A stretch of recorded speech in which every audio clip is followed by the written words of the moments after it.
ত্যাগৰ বিনিময়ত আজিৰ দৰে এটা সুন্দৰ অনুষ্ঠান ইয়াত অনুষ্ঠিত কৰিব পৰা গ'ল। সেই পবিত্ৰ আত্মাস্বৰূপ ব্যক্তিবৃন্দ 22খন গাঁৱৰ যিসকলে ব্যক্তিৰ বদান্যতাত আহিছে, এই স্থানত প্ৰাণপাই দিছে, সেই দাতা সমন্বিত বিশিষ্ট ব্যক্তিসকলক আমি জয় জয়তে আন্তৰিক শ্ৰদ্ধা আৰু কৃতজ্ঞতা জ্ঞাপন কৰিছোঁ। এইটো যাত্ৰা সমগ্ৰ অসমীয়া জাতিটোৱে কৰাৰ এটা অৱকাশ আহি পৰিছে। আপোনালোকে প্ৰত্যেকেই জানে আজিৰ আধ্যাত্মিক জগতখন বহুধা বিভক্ত হৈ গৈছে। যি বহুধা বিভক্তকৰণে আমাৰ মাজত থকা যিটো সমন্বয়, যিটো সম্প্ৰীতি, যিটো একাত্মবোধ, সেইটো ক্ৰমান্বয়ে নিশেষ কৰি দিছে। এই নিশেষ কৰিবলৈ উপক্ৰম হোৱা এই সমন্বয় আৰু সম্প্ৰীতিক আধ্যাত্মিক বাতাবৰণৰ যোগেদি 2010 চনৰ পৰা বান্ধি ৰখাৰ এটা প্ৰয়াস কৰিছে শ্ৰী শ্ৰী দক্ষিণপাট সত্ৰৰ শ্ৰদ্ধাভাজন পূজ্যপাত প্ৰভু ঈশ্বৰে। আৰু এই তেখেতৰ প্ৰয়াসক সাকাৰত্ব প্ৰদান কৰিছে আপোনালোকৰ দৰে বিশিষ্ট ব্যক্তিসকলে। মই যি মুহূৰ্তত আমাৰ প্ৰশিক্ষাৰ্থীসকলে খেল সামৰি আহি আছিল, মই সেই মুহূৰ্তত দুগৰাকীমান ডাঙৰ ছোৱালীক কৈছিলোঁ যে ইয়াৰ পিছত তোমালোকৰ হ'ব গীতাৰ আধ্যাত্ম দৰ্শন। মই প্ৰশিক্ষাৰ্থীসকলৰ ভিতৰত অধিক সংখ্যকেই গীতাৰ এই আধ্যাত্ম দৰ্শন 3টা পাঠৰ ভিতৰত কেতিয়াও আয়ত্ব কৰিব নোৱাৰে, এইটো মই বিশ্বাস কৰিবলৈ টান পাওঁ। কিন্তু মই তেওঁলোকক এটা কথা কৈছিলোঁ, আগতে আমাৰ দিনত আছিলে ক্লাছ 5ৰ পৰা ইংলিছ। মোৰ বাইদেউ যেতিয়া ক্লাছ 5 বা 6ত আছিল, মই সেইটো তৃতীয় বা দ্বিতীয় শ্ৰেণীত আছিলোঁ, তেতিয়া মই ইংলিছ শিকা নাছিলোঁ। বাইদেৱে মতা কিছুমান ইংলিছৰ কবিতা মই স্বতঃস্ফূৰ্তভাৱে মাতিব পাৰিছিলোঁ। মোৰ দৰে বহুজনে পাৰিছিলে। কি কাৰণে পাৰিছিল? বাইদেৱে মাতি থকা বস্তুটোৰ প্ৰতি এটা মই যদি শ্ৰদ্ধা বা মই যদি এটা প্ৰেম জন্মাই ল'ব পাৰোঁ, তেতিয়াহ'লে মই সেই কবিতাটো মুখস্থ কৰাত কোনো অসুবিধা নহয়। কিন্তু মই তাৰ কোনো ভাৱাৰ্থ বুজি নাপাওঁ। ইয়াতো বহুত যুৱক যুৱতী আছে যিসকলে আজি স্বতঃস্ফূৰ্তভাৱে নাম গাইছে, নামৰ পবিত্ৰতাৰ সৈতে, নামৰ প্ৰেমৰ সৈতে একাত্ম হ'ব পাৰিছে। কিন্তু মই যদি সুধোঁ তেওঁলোকক তুমি গোৱা নামটোৰ প্ৰকৃত অৰ্থ কি, বহুতে হয়তো ক'ব নোৱাৰে। এইটো স্বাভাৱিক, তোমালোকৰ বয়সত নোৱাৰাটো স্বাভাৱিক। তথাপিতো তোমাৰ যিটো প্ৰেমটো সংলগ্ন হৈছে সংগীতৰ মাজত, তোমাৰ যিটো প্ৰেম সংগীত বা গীতটো পৰিৱেশন কৰাজনৰ ব্যক্তিজনৰ মাতৰ সৈতে তোমাৰ যিটো প্ৰেম জন্মিছে, সেই প্ৰেমে তোমাক স্বতঃস্ফূৰ্তভাৱে মুখস্থ কৰাত সহায় কৰিছে। মই আজি তোমালোকৰ প্ৰতি এটা বিনম্ৰ অনুৰোধ, আজিৰ পৰা যি 3টা গীতাৰ পাঠ হ'ব, এই গীতাৰ পাঠ তোমালোকে কেৱল গভীৰ মনোযোগেৰে শুনি যোৱা। কি বুজিছা সেইটো তুমি এই মুহূৰ্তত পাঠ লৈ থকা সময়ত অনুধাৱন কৰিব নালাগে। মাত্ৰ গভীৰ মনোযোগেৰে তোমালোকে যদি এই পাঠ 3টা গ্ৰহণ কৰিব পাৰা, আজিৰ পৰা 10 বছৰ বা 20 বছৰৰ পিছত যেতিয়া গীতাৰ সম্পৰ্কে তোমালোকে শুনিবা বা গীতাৰ সম্পৰ্কে কিবা এটা জানিবলৈ চেষ্টা কৰিবা, আজিৰ শিকা বা এই বৰ্গত হোৱা 3টা ক্লাছে তোমালোকক অপৰিসীম সহায় কৰিব। আৰু মই দৃঢ়তাৰে ক'ব পাৰোঁ, যদি জীৱনত কোনোবাই ডাঙৰ মানুহ হ'ব বিচাৰে, জীৱনত যদি কোনোবাই এই পৃথিৱীলৈ অহাৰ সাৰ্থকতা নিৰূপণ কৰিব বিচাৰে, তেনে ব্যক্তিয়ে গীতাৰ বাহিৰে অন্য কোনো গ্ৰন্থতেই বিকল্প নাই। যদি তোমালোকে দেখাক দেখি মই IAS অফিচাৰ এজন হ'ম, মই পুলিচ OC এজন হ'ম, মই SP এজন হ'ম, মই DSP এজন হ'ম, এনেধৰণৰ এটা সূক্ষ্ম চিন্তাৰ মাজতে যে আবদ্ধ হৈ থাকা, তেতিয়াহ'লে ক'বলগীয়া একো নাই। কিছুমান পদবীলৈকে যাবলৈ মাত্ৰ তোমাৰ কেৱল পুথিগত অধ্যয়নটোৱে যথেষ্ট। কিন্তু তাৰ ওপৰত গৈ তুমি যে পৃথিৱীলৈ আহিলা, এইখন পৃথিৱীত যে তোমাৰ আত্মীয় স্বজনৰ বাবে তুমি এটা কিবা কৰি থৈ যাব লাগিব, এটা আৰ্হি আদৰ্শ প্ৰতিষ্ঠা কৰি থৈ যাব লাগিব। সেই আৰ্হি আদৰ্শ প্ৰতিষ্ঠা কৰিবলৈ হ'লে গীতাৰ আধ্যাত্ম দৰ্শনৰ ওপৰত তোমালোকে এবাৰ হ'লেও অৱগ্ৰহণ, এবাৰ হ'লেও সোমাব লাগিবই। এইটো মই কোৱা কথা নহয়, পৃথিৱীৰ বিখ্যাত মনীষীয়ে কোৱা কথা, আৰু সনাতন পৰম্পৰাৰ মহামনীষীয়ে এইটো প্ৰমাণ কৰি থৈ যোৱা কথা। ইয়াৰ কোনো বিকল্প নাই। সেয়ে মই জানিছোঁ বহুত সৰু সৰু ল'ৰা আছে, তেখেতসকলে গীতাৰ সম্পৰ্কে ভৱিষ্যত যিমান পাৰে প্ৰাঞ্জলকৈ ক'বলৈ চাব, কিন্তু সকলোৱে বুজাটো সম্ভৱ নহয়। কিন্তু আমি বুজাত কি বুজিছোঁ ডাঙৰ কথা নহয়, বস্তুটোৰ ওপৰত একাগ্ৰচিতে আমি যদি মনোযোগেৰে আমি শুনিবলৈ চেষ্টা কৰোঁ 3 দিনৰ ভিতৰত আমি কিবা এটা পাম এইটো নিশ্চিত সেয়ে সকলো প্ৰতি এটা বিনম্ৰ অনুৰোধ গীতাৰ বা যিকোনো ধৰণৰ আধ্যাত্মিক সত্ৰ হৈ থাকোঁতে কোনেও যাতে উশৃংখল পৰিৱেশ এটা সৃষ্টি নকৰে একান্ত মনে দেউতাজনৰ শ্ৰমক যাতে মূল্য দিব পাৰে এই শুভকামনাৰে আমি সমূহক এষাৰ সামৰণি মাৰিছোঁ মই মাত্ৰ এইকাৰণেহে কৈছোঁ কথাকেইটা আগত তোমালোকে পাঠটো গ্ৰহণ কৰাত যাতে সহায়ক হয় ইয়াৰ পিছতেই মই পৰম পূজ্যপাত প্ৰভু ঈশ্বৰক এই পবিত্ৰ মঞ্চত গীতাৰ আধ্যাত্ম দৰ্শন আগবঢ়াবৰ বাবে অনুৰোধ জনাইছোঁ ধন্যবাদ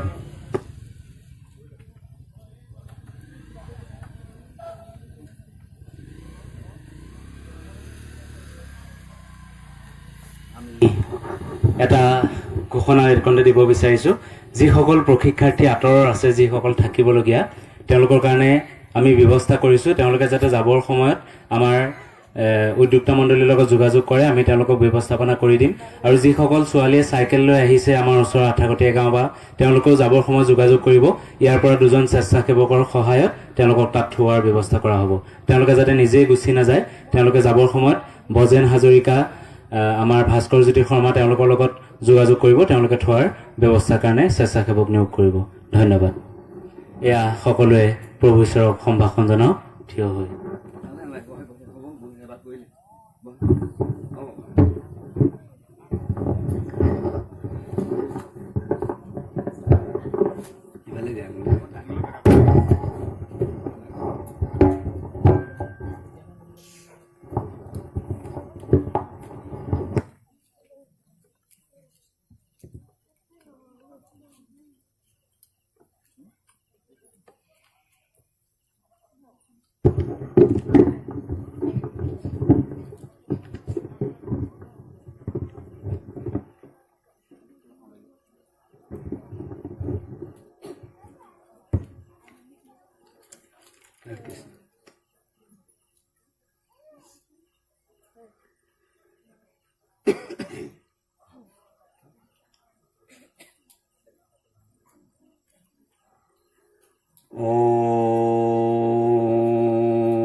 পৰমাত্মনে নমঃ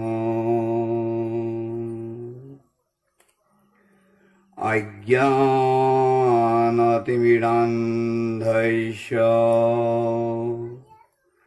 জ্ঞানাঞ্জনশলাকয়া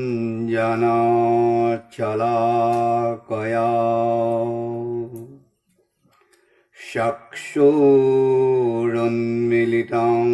येन তস্मै শ্ৰীগুৰবে নমঃ যাৰ কৃপাকণা লাভ কৰিলে হৃদয়ৰ অজ্ঞানতা দূৰ হৈ জ্ঞানৰ জ্যোতিৰে আলোকিত হয় সেইজন পৰম আৰাধ্য গুৰুদেৱ যিজন প্ৰতিজন ব্যক্তিৰ দ্বাদশ দল পদ্মৰ ভ্ৰুৰ মাজত বিৰাজিত হৈ আছে সেইজন গুৰুদেৱৰ চৰণত প্ৰণিপাত জনাইছোঁ দ্বিতীয়তে শোক সমুদ্ৰত পতিত সংসাৰ পথৰ পথভ্ৰষ্ট আতুৰ ব্যক্তিয়ে নিজৰ গতিপথ নিৰ্ণয় কৰিবলৈ যিজন পূৰ্ণব্ৰহ্ম হৈও নৰলীলা অনুকৰণ কৰিছিল সেইজনৰ চৰণত শৰণাপন্ন হৈছিল আৰু যিজনে আধ্যাত্ম জ্ঞানেৰে জ্ঞানৱন্ত কৰি পথ প্ৰদৰ্শন কৰিছিল যিজন সমস্ত জীৱৰ জগতত বিৰাজিত সেইজন হৃদিস্থ ভগৱানৰ চৰণত সশ্ৰদ্ধ দণ্ডবোধ নিবেদিছোঁ তৃতীয়তে সমস্ত জড়জগতৰ সমস্ত জড়দেহক চৈতন্য কৰি থকা আপোনালোকক সেই চৈতন্যাত্মক শক্তিৰ আধাৰ স্বৰূপ হিচাপে গণ্য কৰি আমি আমাৰ শ্ৰদ্ধা নিবেদিছোঁ। ভয় লাগিছে, যিখন স্বয়ং পূৰ্ণকৃষ্ণ ভগৱানে অৰ্জুনক কৈছিল, পূৰ্ণ প্ৰাপ্ত অৱস্থাত সংসাৰ চক্ৰত পৰিভ্ৰমণ কৰি যুদ্ধলৈ অগ্ৰসৰ হওঁতেন শিক্ষা দিছিল, তেনে শিক্ষা সামান্য 6-7 বছৰৰ পৰা আৰম্ভ কৰি আপোনালোকৰ আগত সেই আধ্যাত্ম তত্ত্বক বুজোৱাটো সহজ নহয়। তাতে আকৌ সময় মাত্ৰ 1 ঘণ্টা। 1 ঘণ্টাত 700 শ্লোকক 3 ভাগ কৰিলে প্ৰায় 232টামানকৈ ক'ব লাগিব, যিটো একেবাৰে অসম্ভৱ। কিন্তু সেই অসম্ভৱকো আমি সম্ভৱ কৰিবলৈ বুলি আগবাঢ়ি আহিছোঁ, কেৱল কিবা এটা পাওক সেই মানসিকতাই। এতিয়া কথা হ'ল, আমি কিয় গীতাখনক আধ্যাত্ম জ্ঞানৰ শিক্ষা প্ৰদান দিয়াৰ ক্ষেত্ৰত আহিলা হিচাপে লৈছোঁ? এই কাৰণেই আমি সকলোৱে জানো যে আমাৰ ইষ্ট দেৱতা হৈছে কৃষ্ণ, আৰু মূল জ্ঞান হ'ল আধ্যাত্ম জ্ঞান। আৰু এই আধ্যাত্ম জ্ঞান প্ৰদান কৰিছে পূৰ্ণকৃষ্ণ ভগৱানে। সেইকাৰণে গীতাত উল্লেখ কৰিছে, গীতাসু গীতা কৰ্তব্য কিম অন্যৈ শাস্ত্ৰ বিস্তৰৈ যা স্বয়ং পদ্মনাভস্য মুখ পদ্মাদ বিনিশ্চিত। যিখন গীতা স্বয়ং পূৰ্ণকৃষ্ণ ভগৱানে নিজে কৈছে, গতিকে সকলোতকৈ যে সি শ্ৰেষ্ঠ তাক বিৰক্তি কৰাৰ কোনো আৱশ্যক নাই। সেইকাৰণে আমি ভাবিছোঁ, এটা বস্তুৰ লগত অকণমান পৰিচয় হৈ থাকিলে নিশ্চয় সময়ত বটবৃক্ষৰ অকণমান গুটিটোৱেই বটবৃক্ষৰ ৰূপ লাভ কৰিব। অন্যহাতে মহাভাৰতত উল্লেখ কৰিছে, একং শাস্ত্ৰং দৈৱকী পুত্ৰ গীতম একোদেৱ দৈৱকী পুত্ৰ এব একো মন্ত্ৰ তস্য নামানি জানি কৰ্মোপি একং তস্য দেবৈশ্য সেৱা। একং শাস্ত্ৰং দৈৱকী পুত্ৰ গীতম। শাস্ত্ৰ মাত্ৰ এখনেই, যিখন শাস্ত্ৰ দৈৱকীৰ নন্দন কৃষ্ণদেৱে কৈছে। একো দেৱ দৈৱকী পুত্ৰ এব। দেৱতা এজনেই, যিজন দৈৱকীৰ আশ্ৰয় লৈ পৃথিৱীৰ ভূভাৰ হৰণ কৰিবলৈ আগমন কৰিছিল। একো মন্ত্ৰ তস্য নামানি জানি। মন্ত্ৰ এটাই, যাৰ নামেই হ'ল একমাত্ৰ মূল মন্ত্ৰ। কৰ্মোপি একং তস্য দেবৈশ্য সেৱা। আৰু সেই কৃষ্ণদেৱৰ পাদ সেৱাই হ'ল একমাত্ৰ কৰ্ম। সেয়ে ঘোষাটো মাধৱদেৱে ইয়াৰ ওপৰত উল্লেখ কৰিছে। সময়ৰ প্ৰতি লক্ষ্য কৰি আমি তালৈ নগৈ মূল কাৰ্যসূচীলৈ আগবাঢ়িছোঁ। 7:10 গৈছে। যি নহওক, শ্ৰীমদ ভগৱদ গীতা ভগৱানৈশ্য যা বাণী সা গীতা। ভগৱানে যি কথা কৈছিল তাক গীতা বুলি কয়।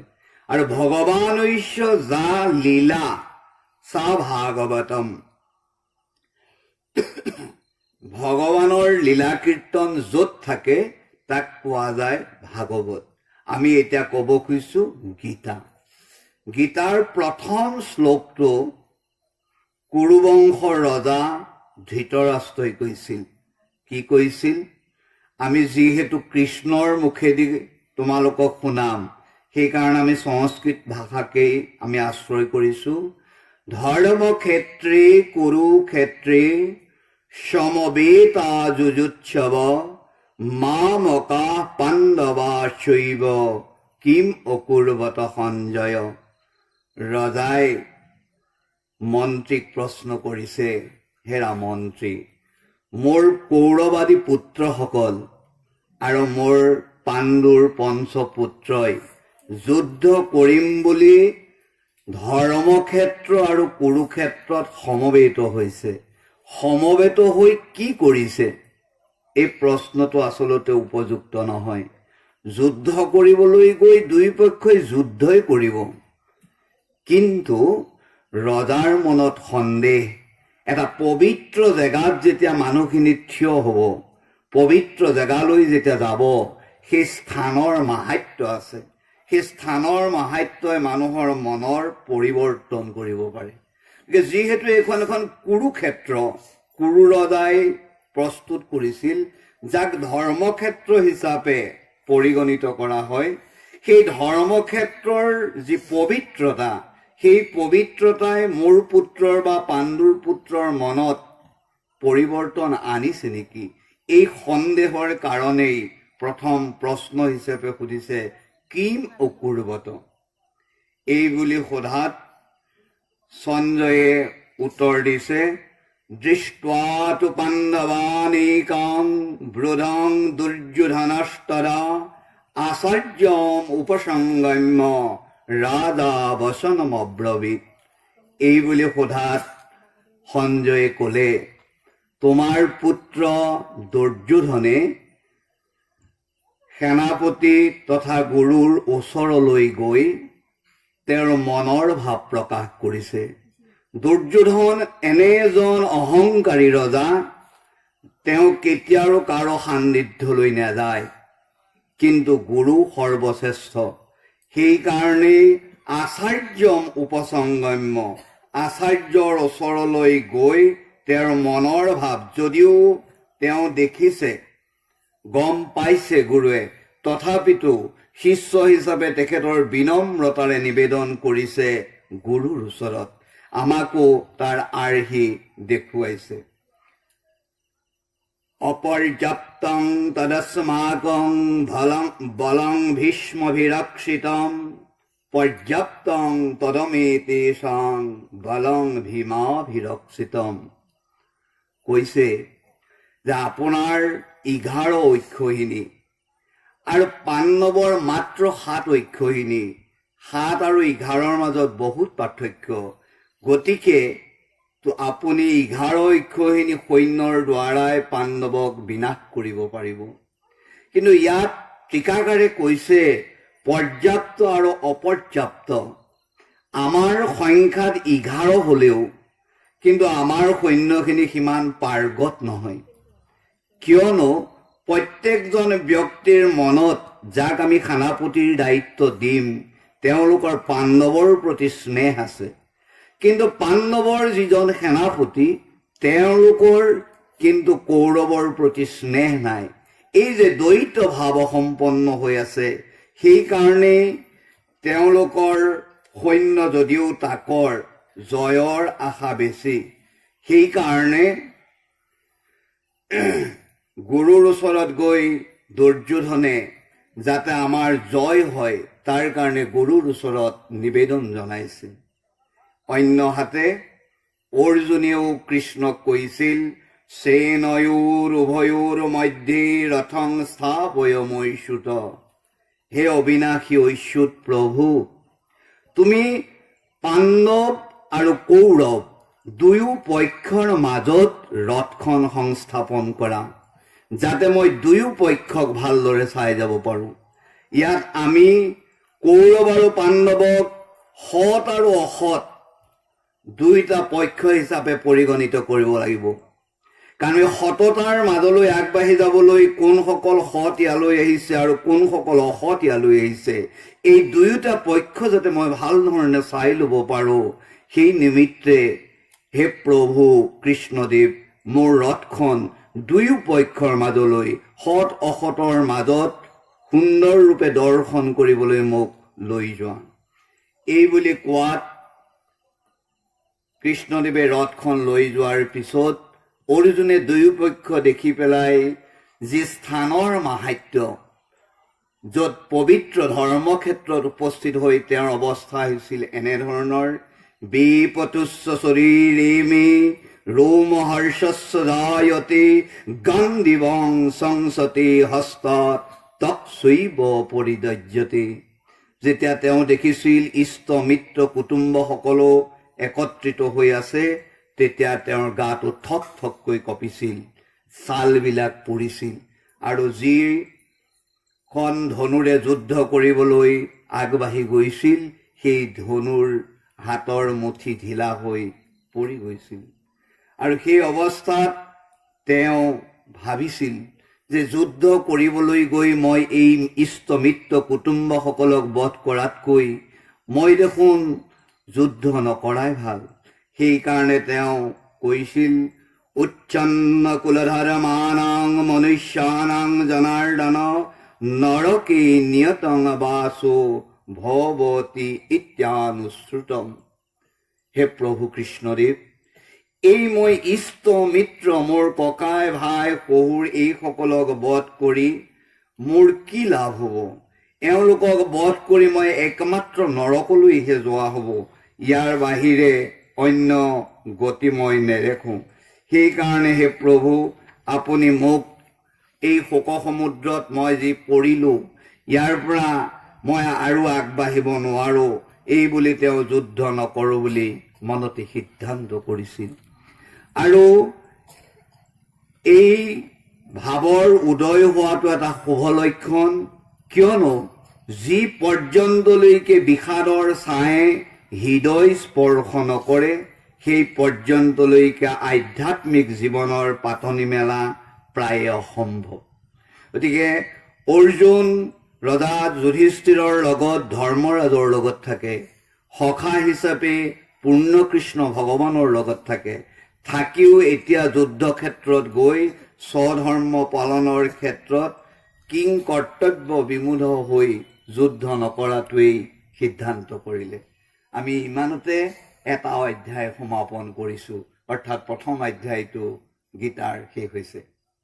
আমি দ্বিতীয় অধ্যায়লৈ আগবাঢ়ি যাম।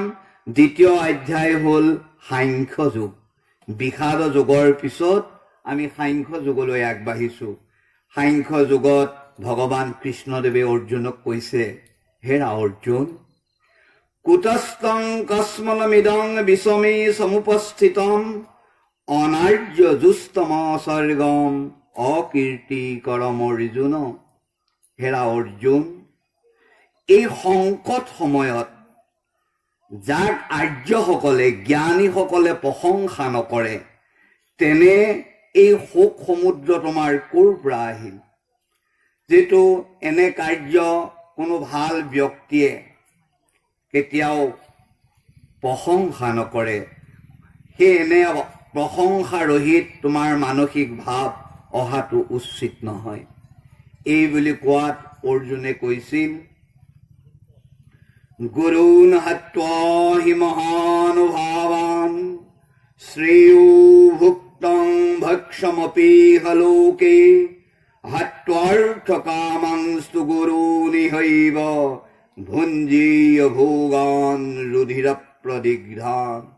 হে প্ৰভু, গুৰুসকলক হত্যা কৰি সেই গুৰুৰ হত্যাৰ তেজ পৰা এই পৃথিৱী লাভ কৰি সেই ৰাজ্য ভোগ কৰাতকৈ ভিক্ষা অন্নৰ দ্বাৰাই জীৱন নিৰ্বাহ কৰাই শ্ৰেষ্ঠ। যিটো সকলোতকৈ পবিত্ৰ গুৰু, সেই পবিত্ৰ গুৰুকো যদি মই বধ কৰিবলগীয়া হয়, তেনেহ'লে তেনে যুদ্ধৰ পৰা আঁতৰ হোৱাই ভাল।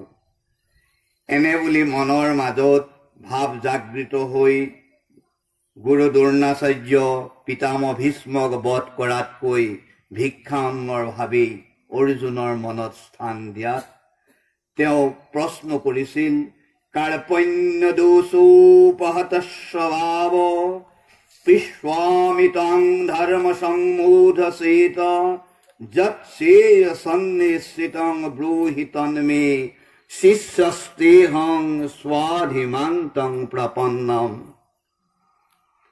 অৰ্জুন আৰু কৃষ্ণৰ মাজত বন্ধুত্ব সম্পৰ্ক, অৰ্জুন আৰু কৃষ্ণৰ মাজত ভাতৃত্ব সম্পৰ্ক, পেহীৰ পিতেক ভাই। এনে ভাই আৰু বন্ধুত্ব সম্পৰ্ক থকাৰ পিছতো বনবাস আদি খাটি সমস্ত মোটামুটি কাৰ্য শেষ কৰাৰ পিছত তেওঁ আজি এই অৱস্থা। আৰু তেওঁ সেইকাৰণে চিন্তা কৰিছিল ককাই ভাই সম্পৰ্কৰে, বন্ধুত্বৰ সম্পৰ্কৰে সকলো কাৰ্য শেষ হ'ব নোৱাৰে। সেইকাৰণে অৰ্জুন আৰু কৃষ্ণৰ মাজত এটা সম্পৰ্ক গঢ় লৈছিল। কি সম্পৰ্ক? শিষ্যস্তেহং স্বধীমান্তং প্ৰপন্নম। হে প্ৰভু, মই তোমাৰ প্ৰপন্ন শিষ্য হৈছো। তুমি মোক গুৰুৰূপে মোৰ অজ্ঞানতা দূৰ কৰা। শাশ্বয়তি ইতি শিষ্য, মোৰ শাসনৰ দায়িত্ব আপোনাৰ ওপৰত অৰ্পণ কৰিলো। আপুনি এতিয়া গুৰু হিচাপে শিষ্যক কি পথেৰে লৈ যায় সেই পথেদি আপুনি মোক লৈ যাওক। এই বুলি অৰ্জুনে কৃষ্ণক শিষ্যত্ব গ্ৰহণ কৰাত শিষ্যৰূপী অৰ্জুনক কৃষ্ণদেৱে চাই পেলাই দেখিছিল যে আধ্যাত্ম জ্ঞানৰ অভাৱৰ কাৰণেই আজি অৰ্জুনৰ এই অৱস্থা। সেইকাৰণে ভগৱানে গীতাৰ বীজ প্ৰথম সূত্ৰ আৰম্ভ কৰিছিল, অশিষ্যন্যসুস্তং প্ৰজ্ঞাবাদং সভাসসি গতাসু নগতাসুংস নানু সুসতি পণ্ডিতা। হেৰা অৰ্জুন, য'ত শোক কৰিব নালাগে তাত তুমি শোক কৰিছা। অন্যহাতে আকৌ জ্ঞানীৰ নিচিনাকৈ তুমি কথাও কৈছা। জন্ম কিম্বা মৃত্যু এই দুয়োটাকেই কোনো ব্যক্তিয়ে হৰ্ষ আৰু আনন্দৰ মাজত সুমুৱাই নলয়। যি জন্ম সেই মৃত্যু, যি মৃত্যু সেই জন্ম। কাৰণ জন্ম হলে মৃত্যু হ'ব, মৃত্যু হলে জন্ম হ'ব, একেবাৰে চিৰন্তন সত্য। সেইকাৰণে কৃষ্ণদেৱে এটা সুন্দৰ উপমা দি বুজাইছে, দেহিনুস্মিন যথা দেহি কৌমাৰং যৌৱনং জৰা তথা দেহান্তৰ প্ৰাপ্তিৰ ধীৰস্তত্ৰ নমুজ্যতে। হেৰা অৰ্জুন, এজন ব্যক্তিয়ে নিজৰ বাল্য অৱস্থাটো হেৰাই গৈ ডেকা অৱস্থা পায়। ক'তা? তেওঁতো কোনোদিনে কণা নাই। সেই ডেকা অৱস্থা পোৱাৰ পিছত বাৰ্ধক্য অৱস্থা আহে, বুঢ়া হয়, তেতিয়াওতো তেওঁ কণা নাই। আকৌ বুঢ়া হোৱাৰ পিছত তেওঁৰ মৃত্যু হ'ব। তাত কিয় কান্দিব লাগে? কাৰণ মৃত্যুৰ পিছততো তেওঁ আকৌ জন্ম হ'বই। কিয়নো বাসাংসি জীৰ্ণানি যথা বিহায় নবানি গৃহ্ণাতি নৰোপৰাণি তথা শৰীৰানি বিহায় জীৰ্ণানি অন্যানি সংজাতি নবানি দেহি। আমাক বহাগৰ বিহুত এটা চোলা দিছিল, চোলাটো ফাটি যোৱাত আমি সেইটো পেলাই দিলোঁ, আকৌ এটা নতুন চোলা পিন্ধিলোঁ। আমি পুৰণা চোলাটো ফাটিলত পেলাই দিয়াততো শোক নকৰোঁ। তেনেকৈ জীৱয়ো এই পঞ্চভৌতিক চোলাৰূপী দেহটোক পেলাই দি সি আকৌ নতুন এটা দেহ লয়। দেহ হিচাপেই থাকে, জীৱ হিচাপে আকৌ জন্ম লয়। গতিকে এনে কাৰ্যত চোলা এটা পৰিৱৰ্তন যি আমাৰ মৃত্যু সেই একেই।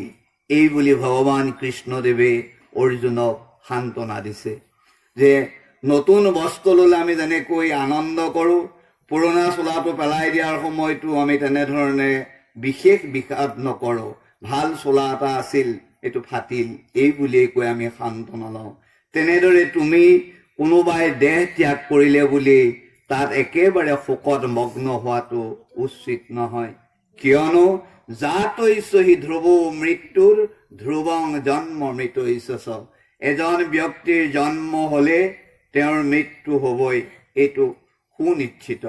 সেইকাৰণে তুমি হেৰা অৰ্জুন, তুমি শোক নকৰিবা। আৰু এই যুদ্ধ কৰাৰ পৰা তোমাৰ যিকোনো এটা ফল পাবা তুমি।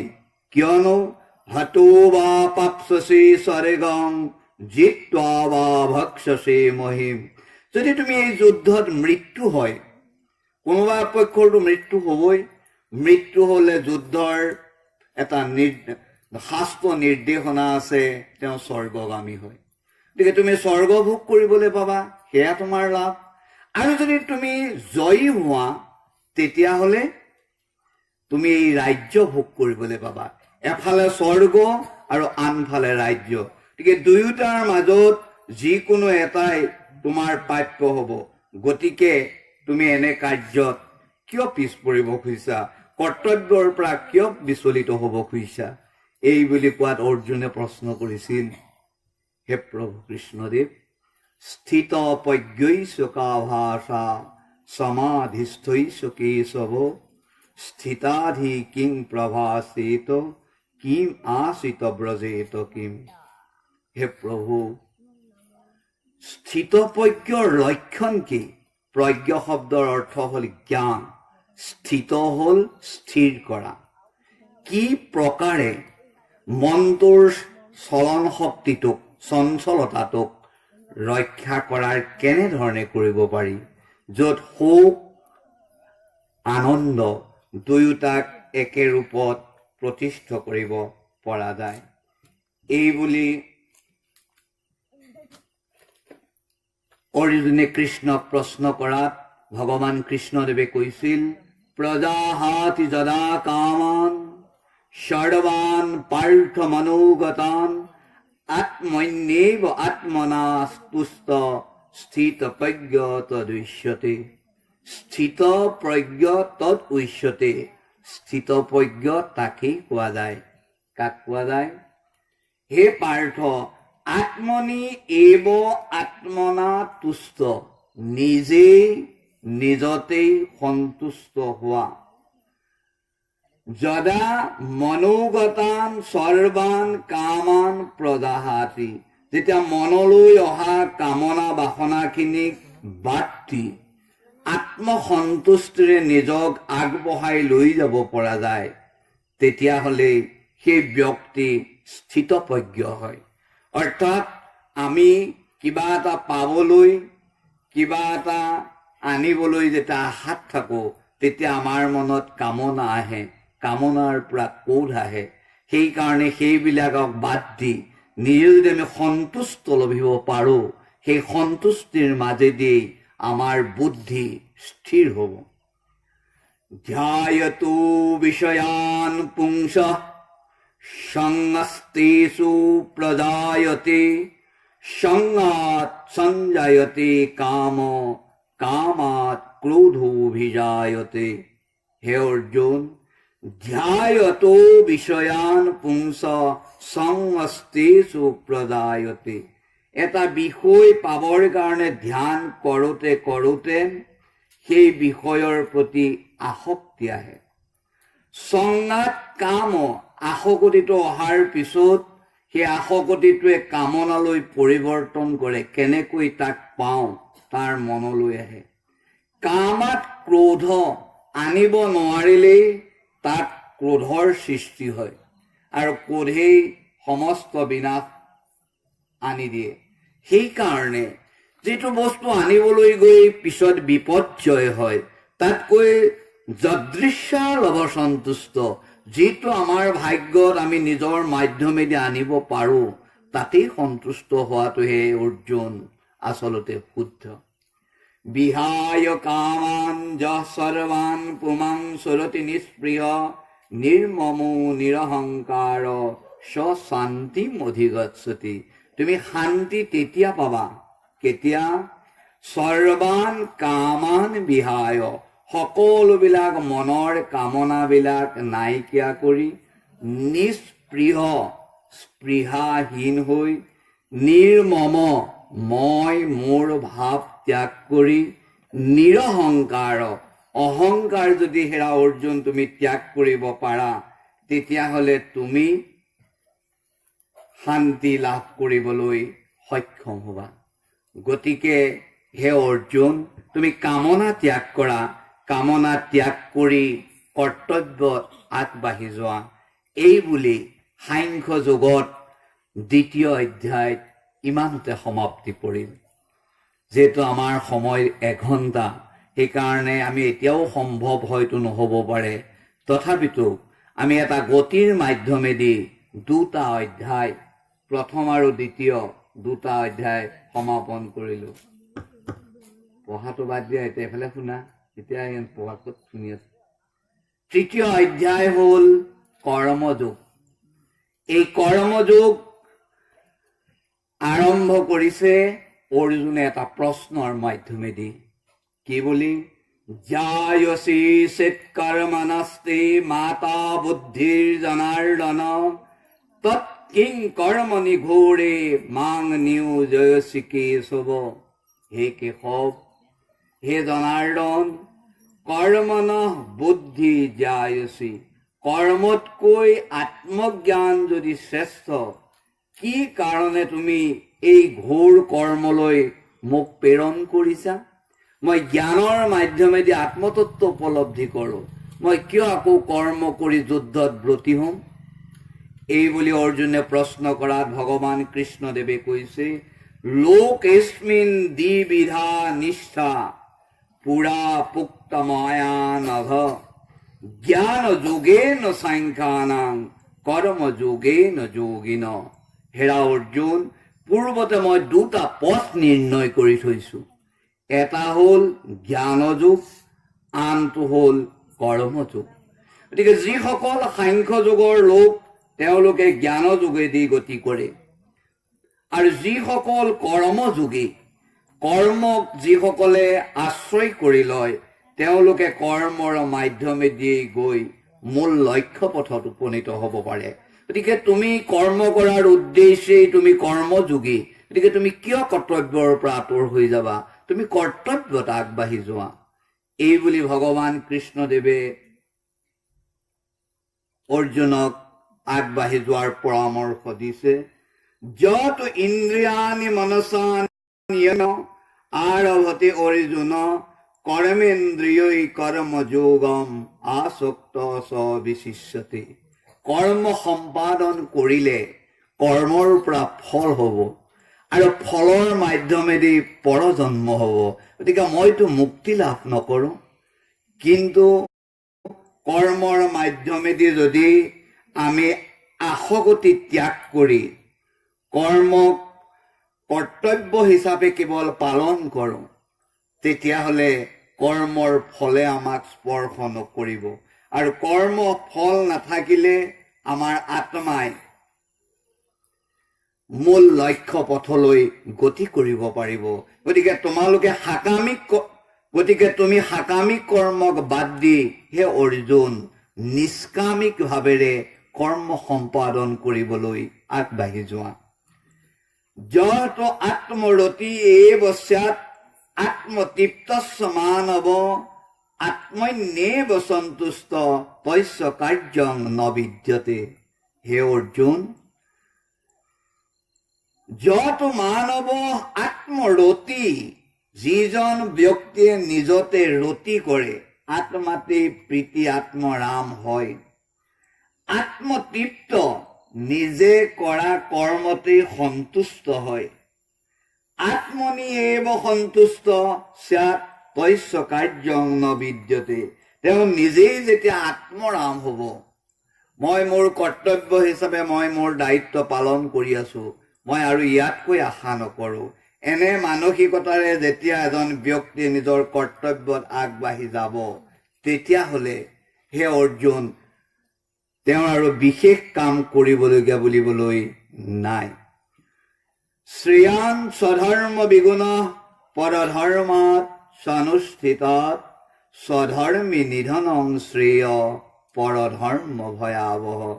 মই যদি তেখেতৰ কামটো ভাল বুলি ভাবি অতি নিখুঁতকৈও পৰৰ কৰ্ম কৰোঁ, তাতকৈ দোষযুক্ত কৰি যদি মই নিজৰ কাম কৰোঁ, নিজৰ স্বধৰ্মটো শ্ৰেষ্ঠ। কেতিয়াও নিজৰ স্বধৰ্ম ত্যাগ কৰি নিখুঁত হিচাপে সুন্দৰকৈ পৰধৰ্মলৈ আগবাঢ়ি যোৱাটো হেৰা অৰ্জুন উচিত নহয়। গতিকে তুমি নিজৰ ধৰ্ম হলা ক্ষত্ৰিয়, এই ক্ষত্ৰিয় হিচাপে তুমি সন্ন্যাস লোৱাটো উচিত নহয়। তোমাৰ ধৰ্ম হ'ল যুদ্ধ কৰা, কৰ্ম কৰা। গতিকে হেৰা অৰ্জুন তুমি কৰ্মলৈ আগবাঢ়ি যোৱা। এই বুলি 3য় অধ্যায় ভগৱান কৃষ্ণদেৱে সমাপন কৰিছে। ইয়াৰ পিছত আমি আগবাঢ়ি গৈছো 4ৰ্থ অধ্যায়লৈ, যাক জ্ঞানযোগ বুলি কোৱা যায়। কৰ্ম সম্পাদন কৰিবলৈ জ্ঞানৰ বাহিৰে কেতিয়াও সম্ভৱ নহয়। সেই জ্ঞান যোগলৈ আগবাঢ়ি গৈছে পূৰ্ণ কৃষ্ণ ভগৱানে নিজৰ শিষ্য অৰ্জুনক জ্ঞান দিবলৈ। ভগৱান কৃষ্ণদেৱে কৈছে যে এই যে তোমাক জ্ঞান মই দিম, এয়া মই এতিয়া দিয়া নাই। মই এই জ্ঞান মানৱৰ কাৰণে কেতিয়াবাই দি থৈছো। তুমি হয়তো সেই জ্ঞানৰ বিষয়ে পাহৰিছা বা তুমি পোৱা নাই। সেইকাৰণে মই তোমাক আকৌ আৰম্ভ কৰিছো। কি? ইমাং বিৱস্বতে যোগং প্ৰোক্তবান অহমব্যয়ম বিবস্বান মনবে প্ৰাহ মনুৰ ইচ্ছাকো অব্ৰবীত। হে অৰ্জুন, অহম ইমং অব্যয়ং যোগং বিৱস্বতে প্ৰোক্তবান। এই গীতাৰ যে আধ্যাত্মিক তত্ত্ব মই প্ৰথমতে সূৰ্যদেৱক কৈছিলো। বিৱস্বান মনবে প্ৰাহ, সূৰ্যদেৱে মনুক কৈছিল। মনু ইচ্ছাকো অব্ৰবীত, মনুৱে ইচ্ছাকোক কৈছিল। এনে পৰম্পৰাৰে পৃথিৱীলৈ এই আধ্যাত্মিক জ্ঞান আহিছিল, কিন্তু কালৰ সোঁতত সেই বস্তু নাইকিয়া হৈ গৈছিল। এইখিনিতে মই এটা কথা সান্তনা পাওঁ, যিটো ভগৱান কৃষ্ণদেৱে কোৱা গীতাও কালৰ সোঁতত বিলুপ্ত হৈ গৈছে। গতিকে আমাৰ কিবা এটা বস্তু হেৰাই গ'লে আমি শোক কৰিবলৈ কি কথা থাকে? যি জ্ঞানৰ মাধ্যমেদি গোটেই বিশ্ব ব্ৰহ্মাণ্ড পৰিচালিত হয়, সেই আধ্যাত্ম গীতাই শেষ হৈ গ'ল, যাৰ কাৰণে পুনৰ কৃষ্ণদেৱে অৰ্জুনক ক'বলগীয়া হৈছে। এইখিনিতে অৰ্জুনে প্ৰশ্ন কৰিছিল, তুমি সৌসিদিনা জন্ম, আৰু গীতা তুমি কৈছিলা সূৰ্য কেতিয়া হৈছিল? তেতিয়া কৃষ্ণদেৱে কৈছিল, মই কিমান বাৰ জন্ম লৈছো, কি কৰিছো কি নকৰিছো মই সকলো জানো, যিহেতু মই অপ্ৰাকৃত, তুমি হলা প্ৰাকৃত। গতিকে তুমি এবাৰ জন্ম হলে দ্বিতীয়বাৰৰ জন্মৰ কথা পাহৰি যোৱা। সেয়ে মই তোমাক কৈছো, মই প্ৰতি জন্মৰ কথাই জানো, আৰু সময়ত বিলুপ্ত হোৱাত এয়া মই আকৌ নতুনকৈ পাতনি মেলিছো আধ্যাত্ম জ্ঞানৰ কাৰণে। ভগৱান কৃষ্ণদেৱে এইবাৰ অৰ্জুনক ক'লে, হেৰা অৰ্জুন, মোক যে কোনোবাই এনেধৰণে আৰাধনা কৰিলেহে মই তেওঁক ভাল পাওঁ এনে নহয়। মোক যেনেকৈয়ে আৰাধনা কৰে মই তেওঁক তেনেকেই ভাল পাওঁ। যি যথা মাং প্ৰপদ্যন্তে তাং তথৈব ভজাম্যহম মম বৰ্তমানুবৰ্তন্তে মনুষ্যা পাৰ্থ সৰ্বস্ব। হেৰা পাৰ্থ, মোক যি যেনেকৈ ভজে, কোনোবাই শত্ৰু বুলি ভজিছে, কোনোবাই মোক পুত্ৰ হিচাপে ভজিছে, কোনোবাই মোক স্বামী হিচাপে পাবলৈ ভজিছে, যি যেনেকৈ ভাবে তেনেকৈয়ে মোক লাভ কৰিব পাৰে। গতিকে মোক ভজনা কৰিবলৈ শিকা। শ্ৰদ্ধয়া হে লয়া, বা শ্ৰদ্ধাৰেই হওক কিংবা অৱহেলাই হওক। এনে ভকতটো হৈ ঈশ্বৰৰ নাম লৈছে, এই যে ঈশ্বৰ শব্দটো উচ্চাৰণ কৰিলে সিও পুণ্যৰ গ্ৰহলৈ গতি কৰে। গতিকে হে অৰ্জুন, কৰ্মৰ পাৰ্থক্যখিনি ভাল ধৰণে জানি নললে তুমি কৰ্ম সম্পাদন কৰাত অসুবিধা হ'ব। সেইকাৰণে আমি কোনটো কাম কেনেকৈ কৰিব লাগে শিকি ল'ব লাগে। সেইকাৰণে কিং কৰ্ম কিম অকৰ্মেতি কবয়ো অত্ৰ মোহিতা তত্তে কৰ্ম প্লৱক্ষ্যামি যদ জ্ঞাত্বা মুখ্যসে অশুভাত। অশুভৰ পৰা যাতে তুমি শুদ্ধ পথলৈ যাব পাৰা, কৰ্ম, অকৰ্ম আৰু বিকৰ্ম, এই তিনিটা যাক জ্ঞানীসকলেও মোহিত হয়, বুজি নাপায়, তেনে কৰ্মৰ জ্ঞান মই তোমাক দিওঁ, তুমি মোৰ পৰা শুনা। এই জ্ঞান কৰ্ম হ'ল বিহিত কৰ্ম, যিটো কৰিব লাগে তাক কয় কৰ্ম। বিকৰ্ম হ'ল অবিহিত কৰ্ম, বিকৰ্ম, যিটো কৰিব নালাগে তাক কোৱা হয় বিকৰ্ম। অকৰ্ম, কৰ্ম শূন্যতা, যি কাম নকৰাকৈ থাকে তাক কোৱা যায় অকৰ্ম। গতিকে এই কৰ্ম, অকৰ্ম আৰু বিকৰ্মৰ ওপৰত গীতাই তন্নকৈ অৰ্জুনৰ মাধ্যমেদি আমাক দি গৈছে। সময়ত তোমালোকে যেতিয়া বিচাৰ কৰিবা তেতিয়া তোমালোকে বুজিব পাৰিবা। নতো অকল এঘণ্টা নহয়, 5 ঘণ্টাও কৰ্ম বিকৰ্মৰ ওপৰত কৈ থাকি শেষ কৰিব নোৱাৰি। সেইকাৰণে হেৰা অৰ্জুন, তুমি এটা কাম কৰা, যদৃশ্যা লভসন্তুষ্ট দণ্ডাতীত বিমৎসৰ সম সিদ্ধ অসিদ্ধৌস কিত্বাপি ন নিবধ্যতে। তুমি এটা পথ বিচাৰি লোৱা, সেই পথটো হ'ল যদৃশ্যা লভসন্তুষ্ট। যদৃশ্যা ক্ৰমে যি আহিছে তাতেই তুমি সন্তুষ্ট হোৱা। দণ্ডাতীত, পৰীক্ষাত ফেইল কৰিলা তেতিয়াও দুখ নকৰিবা, পাছ কৰিলা তেতিয়াও আনন্দ নকৰিবা। কোনোবাই তোমাক মাৰিলে তেতিয়াও তুমি দুখ নকৰিবা, কোনোবাই তোমাক চুমা এটা খালে তেতিয়াও তুমি আনন্দ নকৰিবা। মই পঢ়িব নোৱাৰিলো কাৰণে ফেইল কৰিলো, ভালকে পঢ়ো আকৌ পাছ কৰিম। মোক তেখেতে ভাল পাই চুমা এটা খালে। সুখ দুখ দুইটা আহে আৰু যায়। গতিকে দ্বন্দ্ব মানে দুটা য'ত আছে, মান অপমান, সুখ দুখ, এইবিলাক সমভাৱে ল'ব লাগে। আৰু বিমৎসৰ, সি ভালকে পাছ কৰিছে, সি পাছখনত লেটাৰ পাইছে, তাক হিংসা কৰিব লাগে। সি কেনেকে ইমান পাৰিছে, এই যিটো বিমৎসৰ স্বভাৱ, নকৰ হোৱাটো দেখিব নোৱাৰা, এই স্বভাৱ অৰ্জুন তুমি ত্যাগ কৰা। কিয়নো কোনো ব্যক্তিয়ে নিজস্ব বুলিবলৈ একো নাই, সকলোবিলাক ময়েই, মোৰ ব্যতিৰেকে একো নাই। ব্ৰহ্মাৰ্পণং ব্ৰহ্ম হবি ব্ৰহ্মগ্নৌ ব্ৰহ্মণাহুতম ব্ৰহ্মৈব তেন গন্তব্য ব্ৰহ্ম কৰ্ম সমাধিনা। ব্ৰহ্মাৰ্পণম, যাক অৰ্পণ কৰা যায় সেয়া ব্ৰহ্ম। মই ভাত মুঠি খাইছো, মোৰ হৃদয়ত দিছো, হৃদয়ত থকা ভগৱানক দিছো, অৰ্পণ কৰিছো ব্ৰহ্ম।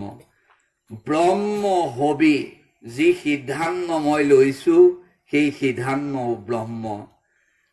অগ্নৌ, যি মোৰ জঠৰাগ্নিত হজম হবৰ কাৰণে দিছো সেই জঠৰাগ্নিও ব্ৰহ্ম।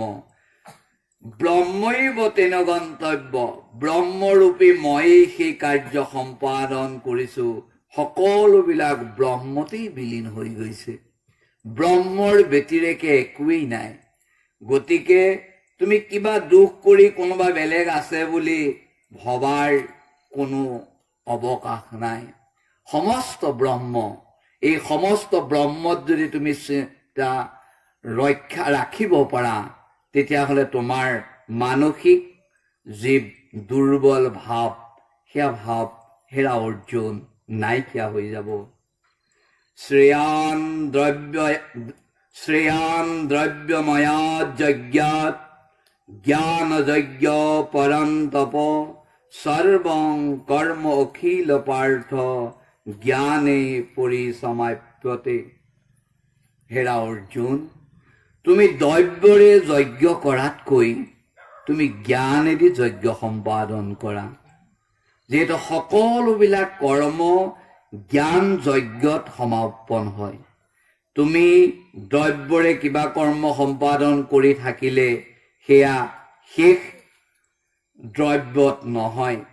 কিন্তু সৰ্বং কৰ্ম অখিল পাৰ্থ জ্ঞানে পৰিসমাপ্যতে, জ্ঞানত যদি তুমি বস্তুটো আনি ল'ব পাৰা তেতিয়াহ'লে হেৰা অৰ্জুন, জ্ঞানৰ মাধ্যমেদি তুমি নিজক সুন্দৰকৈ প্ৰতিষ্ঠা কৰিব পাৰিবা।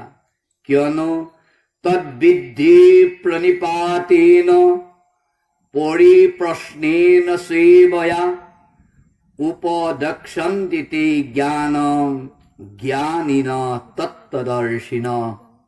যদি জ্ঞানত পৰিসমাপ্তি ঘটাব লাগে তেতিয়া আমি এটা পথ বিচাৰি ল'ব লাগিব। আমাৰ প্ৰতি ভগৱান কৃষ্ণদেৱ ইমান মৰমীয়াল, তেওঁ পথটো সুন্দৰকৈ আমাক দিছে। কি দিছে? প্ৰণিপাতেন, প্ৰথম সেৱা জনাই অতি বিনম্ৰ হৈ, পৰিপ্ৰশ্নেন, এইটো কি, সেইটো কি, এইটো কেনেকে হ'ল, এইটো হোৱাহেঁতেন দেখোন এইটোহে হ'লহেঁতেন, এনেকে বিভিন্ন ধৰণৰ প্ৰশ্ন কৰি, সেৱয়া, অহংকাৰ ভাৱ লৈ নহয়, অতি সেৱাৰ মানসিকতাৰে, তদ বৃদ্ধি, সেই জ্ঞান লাভ কৰে। কোনে? জ্ঞানীন, যিজন জ্ঞান লাভ কৰিবলৈ আগবাঢ়ি যোৱা জ্ঞানী ব্যক্তিয়ে, তত্ত্বদৰ্শিন, গুৰু চকাচাত তে জ্ঞানং উপদক্ষতে, তত্ত্ব জ্ঞান থকা এজন গুৰুৰ ওচৰত গৈ সেৱা জনাই, বিভিন্ন প্ৰশ্ন কৰি সেই বস্তুটোক তন্নকৈ উপলব্ধি কৰিবলৈ জ্ঞানী ব্যক্তিসকলে তত্ত্বজ্ঞ জ্ঞানীৰ গুৰুৰ ওচৰত প্ৰণিপাতেন পৰিপ্ৰশ্নেন সেৱয়া, কি শব্দ দিছে চোৱা, সেৱয়া, সেৱা কৰি, পৰিপ্ৰশ্নেন, ইটোৰ পিছত সিটো, সিটোৰ পিছত সিটো প্ৰশ্ন কৰি, প্ৰণিপাতেন, প্ৰণিপাত জনাই, কোনো গুৰুৰ ওচৰত অহংকাৰ নকৰাকৈ প্ৰণিপাতেৰে অতি বিনম্ৰতাৰে গৈ তেওঁলোকে গুৰুৰ পৰা সেই জ্ঞান গ্ৰহণ কৰে। কিয়? কাৰণ নহি জ্ঞানেন সদৃশং পবিত্ৰমিহ বিদ্যতে, এই বিশ্ব ব্ৰহ্মাণ্ডত এটাইতকৈ পবিত্ৰ বস্তুটো হ'ল জ্ঞান। জ্ঞানতকৈ আৰু পবিত্ৰ বস্তু নাই। সেইকাৰণে গুৰুৰ ওচৰত বিনম্ৰতাৰে বেংকৰ পৰা পইচা অনাৰ নিচিনাকৈ কষ্ট কৰি হ'লেও ঘণ্টাৰ পিছত ঘণ্টা আমি ৰ'দত পৰি লায়ন পাতি যেনেকৈ বেংকৰ পৰা পইচা আনো, তেনেকৈ গুৰুৰ কুলত গৈ গুৰুৰ সেৱা কৰি গুৰুৰ পৰা আত্মতত্ব জ্ঞান কৰিলেহে আমি জীৱনৰ সঠিক পথত আগবাঢ়ি যাবলৈ সক্ষম হ'ম। শ্ৰদ্ধাৱান লভতে জ্ঞানম তৎপৰ সংযতেন্দ্ৰিয় জ্ঞানং লব্ধা পৰং শান্তিম অচিৰেণ অধিগচ্ছতে। মই ইমান কষ্ট কৰি জ্ঞান ললো, কি লাভ হ'ব? ভগৱান কৃষ্ণদেৱে তাকো কৈছে, শ্ৰদ্ধাৱান লভতে জ্ঞানম। জানেনে নাজানে সুধি চাওঁগেচোন বাৰু। এই বুলি অহংকাৰ কৰি গুৰুৰ গুৰিলে গ'লে জ্ঞান নাহে। শ্ৰদ্ধাৱান, অতি শ্ৰদ্ধাৰে গুৰুৰ ওচৰলৈ যাব লাগিব। তৎপৰ সংযতেন্দ্ৰিয়, তাৰ পিছত গৈ নিজে অতি বিনম্ৰতাৰে ইন্দ্ৰিয় সংযম কৰি গুৰুৰ পৰা জ্ঞান আহৰণ কৰিব লাগিব। জ্ঞানং সংযতেন্দ্ৰিয় জ্ঞানং লভতে, জ্ঞান লাভ কৰিব। জ্ঞানং লব্ধা অচিৰেণ, জ্ঞান লাভ কৰিব পাৰিলে অতি সোনকালে পৰম শান্তিম অধিগচ্ছতি, পৰম অতি শ্ৰেষ্ঠ শান্তি আমি লাভ কৰিব পাৰিম। আমাৰ সকলোৰে কাম্য শান্তি লাভ কৰা, আৰু সেই শান্তি লাভ কৰিবলৈ আমাক লাগিব জ্ঞান, আৰু সেই জ্ঞান আহৰণ কৰিবলৈ লাগিব আমাক গুৰু। সেইকাৰণে অৰ্জুনে কৃষ্ণক গুৰু হিচাপে ককাই ভাই সম্পৰ্ক, বন্ধুত্বৰ সম্পৰ্কক বাদ দি জ্ঞান লাভ কৰিবৰ কাৰণে গুৰুৰ সম্পৰ্কৰে আগবাঢ়িছে। সেইকাৰণে কৃষ্ণইও কৈছে, তুমি এজন পবিত্ৰ তত্ত্বদৰ্শী গুৰুৰ ওচৰত আত্মতত্ত্ব জ্ঞান লাভ কৰা, আৰু তাৰ পৰাই তোমাৰ লাভ হ'ব পৰম শান্তি। পৰম শান্তি লাভিবলৈ হ'লে আমি গুৰুৰ ওচৰত গৈ জ্ঞান ল'ব লাগিব। এই বুলি ৪ৰ্থ অধ্যায়ত ভগৱান কৃষ্ণদেৱে অৰ্জুনক গুৰুৰ সান্নিধ্যলৈ যাবলৈ আগবঢ়াই নিছে। ইতিমধ্যে আমি 4টা অধ্যায় পাৰ হলো। আমাৰ হাতত আৰু 2টা অধ্যায় আছে। যিহেতু 18টা অধ্যায় 6টাকৈ আমি ভাগ কৰি লৈছো। তোমালোকৰ আজি প্ৰথম বৰ কষ্ট পাইছা, দুখ হৈছে, বহি থাকিবলগীয়াত পৰিছে। হলেও কষ্ট নকৰিলে ৰত্ন পোৱা নাযায়। গতিকে অকণমান কষ্ট কৰা, দেখিবা এটা সময়ত তোমালোকে হাতেৰে ৰত্ন স্পৰ্শ কৰিবলৈ সক্ষম হবা। 5ম অধ্যায়ত অৰ্জুনে আকৌ প্ৰশ্ন কৰিলে কৃষ্ণদেৱক। কি বুলি বাৰু প্ৰশ্ন কৰিলে? সন্ন্যাসং কৰ্মণাং কৃষ্ণ পুনৰ্যোগং সংসসি যৎ শ্ৰেয় এতয়োৰ একং তন্মে ব্ৰূহি সুনিশ্চিতম। হে কৃষ্ণ, কৰ্মাণাং সন্ন্যাসং পুনঃ যোগং সংসসি। তুমি এবাৰ কৰ্ম কৰিবলৈ ক'লা, আকৌ এবাৰ ক'লা যে তুমি কৰ্ম ত্যাগ কৰা, জ্ঞান আহৰণ কৰা। এতিয়া মই কোনটো পথেদি যাম? কৰ্ম সম্পাদন কৰিম নে কৰ্ম ত্যাগ কৰিম? এইকাৰণেই প্ৰশ্ন কৰি কৰ্ম সন্ন্যাস যোগত প্ৰশ্ন কৰিছে যে কৰ্মটো ত্যাগ কৰাটো উচিত নে কৰ্মটো গ্ৰহণ কৰাটো উচিত।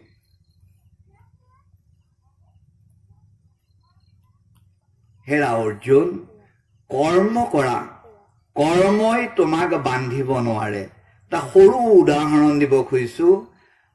কাঁহৰ কাঁহীত ভাত খাওঁতে যদি আমি টেঙাডোখৰ লৈ ভাত খাওঁ, তাৰপিছত আমি দেখিম কাঁহীখনত ক'লা দাগ বহি গৈছে। কিন্তু তাকে নকৰি যদি এইখিলা কলা পাতত কাঁহীখনৰ ওপৰত দি লৈ টেঙাকণ থৈ ভাত খাওঁ, তেতিয়া টেঙা খোৱাও হ'ব, কাঁহীখনতো দাগ নালাগিব। কেৱল এখিলা কলা পাতৰ আৱশ্যক। আমি কাম কৰোঁতেনো তেনেকৈ কৰ্ম সম্পাদন কৰিব লাগিব, কিন্তু কৰ্মৰ পৰা উৎপন্ন হোৱা যিটো ফল, সেইটো আমি মনেৰে ত্যাগ কৰিব পাৰিলেই কৰ্মৰ আচল স্বৰূপ উপলব্ধি কৰা হয়। আমিতো ভগৱানক মাহ প্ৰসাদখিনি দিওঁ, সেয়াতো আমি দিওঁ বুলিয়ে ভাবোঁ। ক'তা ভগৱানেতো মাহ প্ৰসাদখিনি খাই নেপেলায়, আকৌ পিছত আমি তাক ভোজন কৰোঁ। তেনেকৈ কৰ্ম কৰি কৰ্মৰ ফলটো আমি এৰি দিছোঁ বুলি যদি মনত ভাবিব পাৰোঁ, তেতিয়া তাৰ ফলটোতো আমিয়েই পাম। কিন্তু এৰি দিছোঁ বুলি যদি মনত ভাবিব পাৰোঁ, তেতিয়াহ'লে তাৰ পৰাই কৰ্ম সন্ন্যাস ভাৱ জাগৃত হয়। যোগযুক্ত বিশুদ্ধাত্মা বিজিতাত্মা জিতেন্দ্ৰিয় সৰ্বভূতাত্মভূতাত্মা কৰ্মান অপি ন লিপ্যতে। হেৰা অৰ্জুন, কৰ্ম যোগযুক্ত, যোগ মানে নিষ্কাম কৰ্মযোগত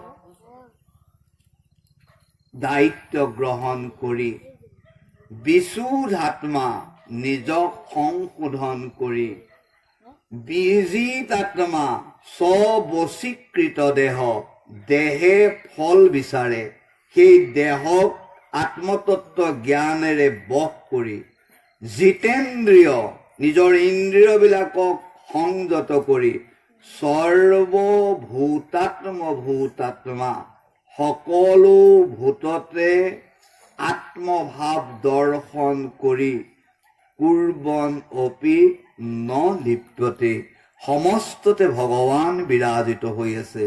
ভগৱানৰ সেৱা কৰাটোৱেই মোৰ কৰ্তব্য। মোৰ মানৱ শৰীৰ কৰ্ম যোগৰ মাধ্যমেদি আগবঢ়াই নিছো। গতিকে ভগৱত ৰূপ দৰ্শন কৰি যদি মই কৰ্তব্য সম্পাদন কৰোঁ, তেতিয়া কৰ্মই কলা পাত্ৰত টেঙা লৈ খালে যেনেকৈ কাঁহীত দাগ নবহে, তেনেকৈ কৰ্ম সম্পাদন কৰিলে হৃদয়ৰ মাজত কৰ্ম বাসনাৰ কহ কেতিয়াও হে অৰ্জুন নবহে। ব্ৰহ্মণ্য আধায় কৰ্মাণি সংগং ত্যক্ত্বা কৰোতি য লিপ্যতে ন চ পাপেন পদ্মপত্ৰমিবাম্ভসি।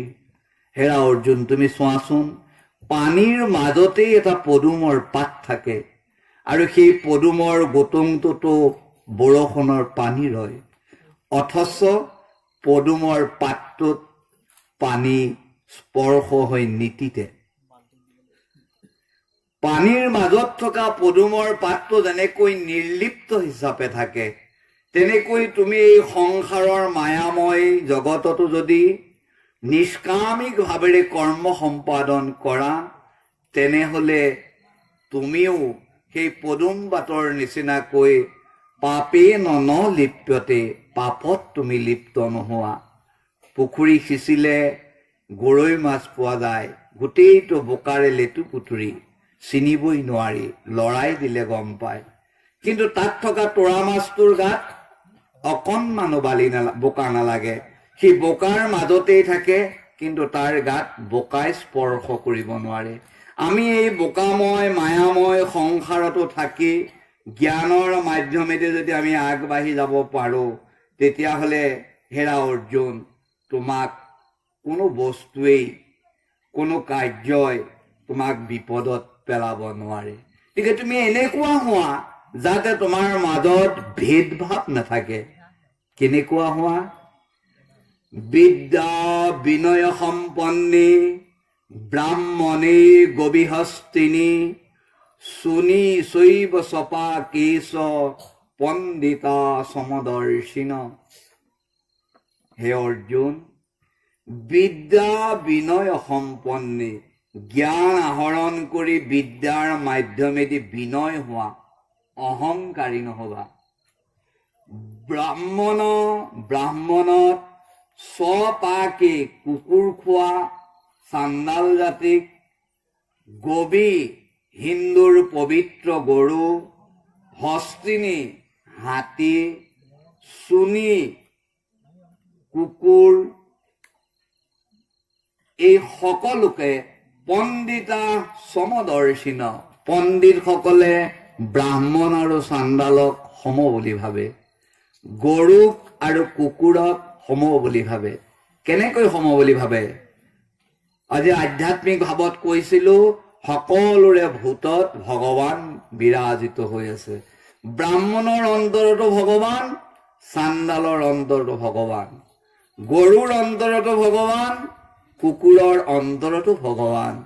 গতিকে আমি দেহটোলৈ যদি দৃষ্টি নিক্ষেপ নকৰি দেহৰ ভিতৰত থকা ৰময়তি ইতি ৰাম, দেহৰ ভাতত ৰমণ কৰি থকা ৰামক দৰ্শন কৰোঁ, সকলোকে আমি ৰাম হিচাপে দেখিম। তেতিয়াই আমাৰ মনত সমতাটো বিৰাজ কৰিব।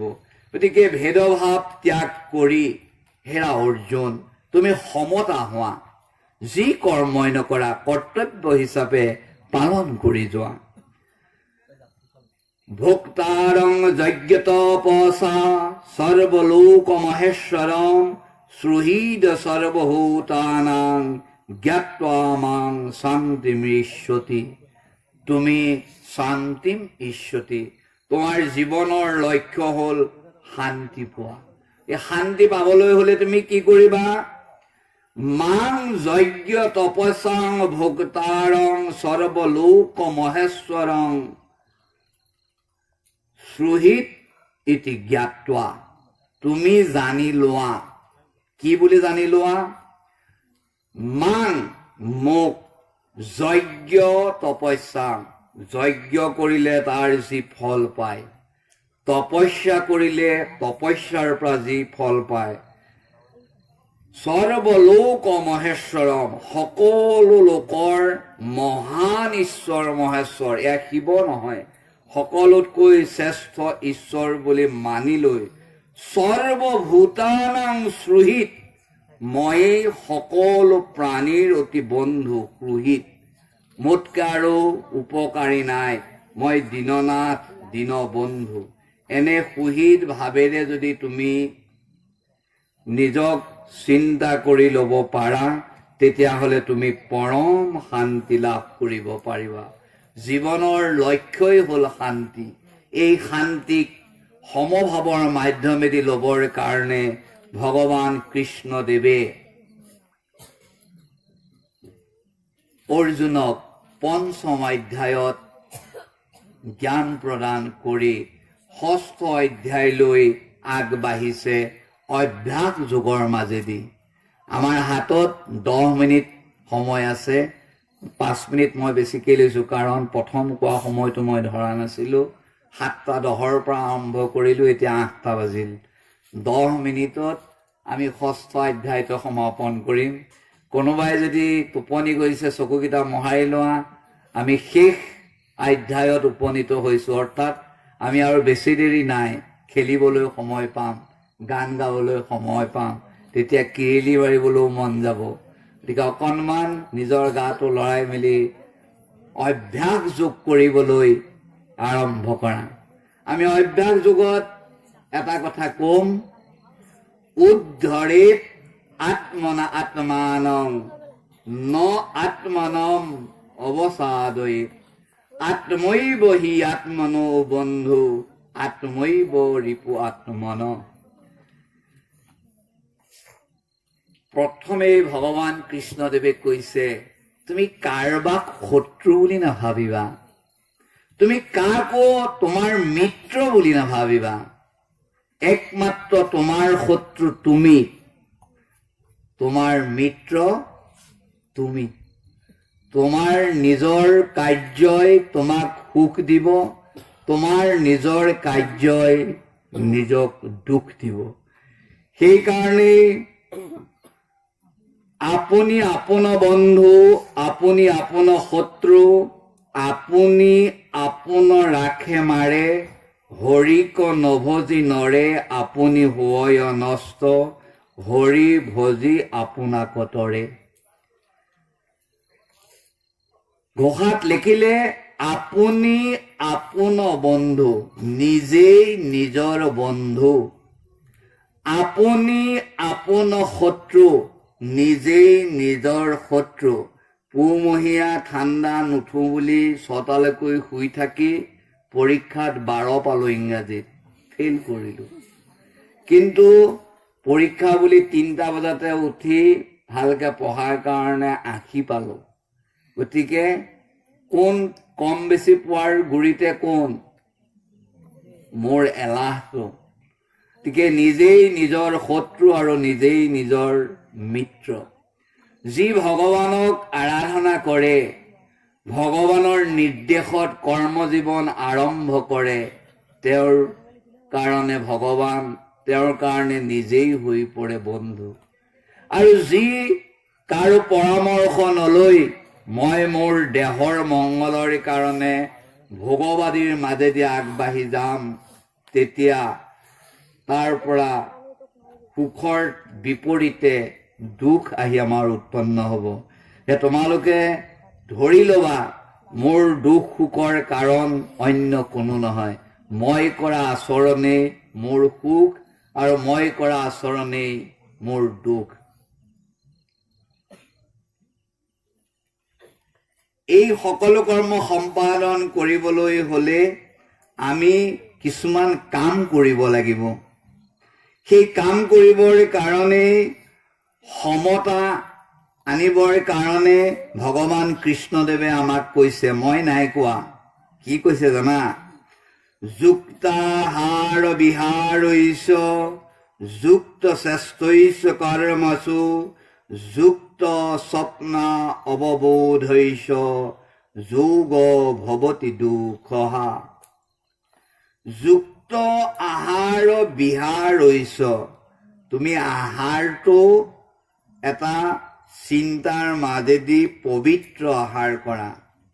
বিহাৰৈছ, তুমি খোজকাঢ়ি কৰবালৈ যাওঁতেন মেলোতেন তুমি যোৱাটো উচিত নে অনুচিত? মদৰ মহললৈ যোৱা আৰু মন্দিৰলৈ যোৱা, দুইটাই যোৱা। তাত কিন্তু উচিত আৰু অনুচিতৰ মাজত পাৰ্থক্যটো তুমি জ্ঞানেৰে গৰকিব লাগিব। কাৰণ ভগৱান কৃষ্ণদেৱে জ্ঞানৰ কথা কৈ আহিছে। যুক্ত স্বপ্নাৱবোধ্যসে পৰিমিত নিদ্ৰা আৰু জাগৰণশীল পুৰুষ, তুমি পৰিমিত নিদ্ৰা, যিমানকণ শুব লাগে সিমানকণ শুবা, আৰু যিমানকণ সাৰ পাই থাকিব লাগে সিমান দেৰি সাৰ পাই থাকিবা। ৰচোন কেলেনো চিঞৰি আছো, উঠিম নহয়, 9টা বজাতহে স্কুল যাব লাগিব, 7টা বজাই নাই আৰু অকণমান দেচোন।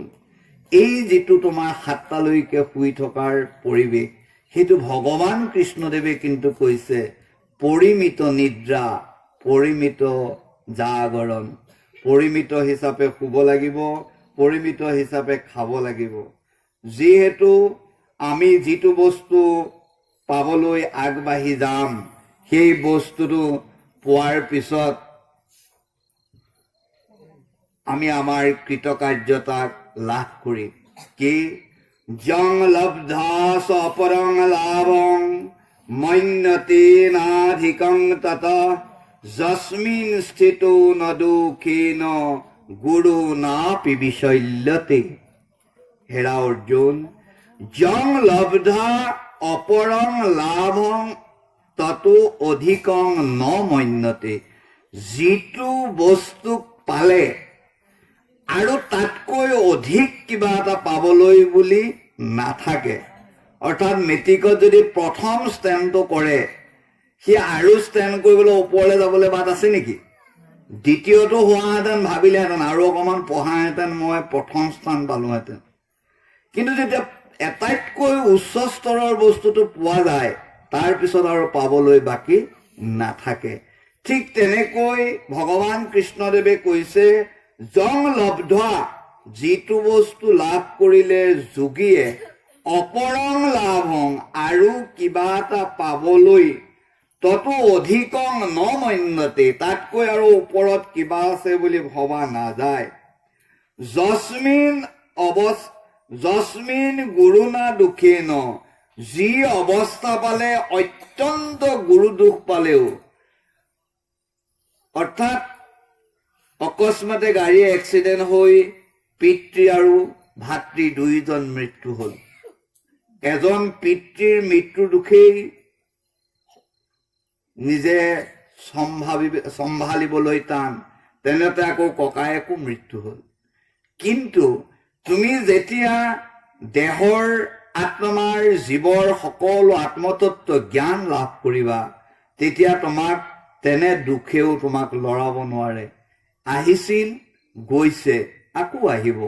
তেওঁলোকৰ কৰ্ম বাসনাৰ ফল ইমান দিনলৈকে আছিল, ইমান দিনত শেষ হ'ল, গতিকে তাত মোৰ আৰু দুখ কৰিবলগীয়া কি আছে?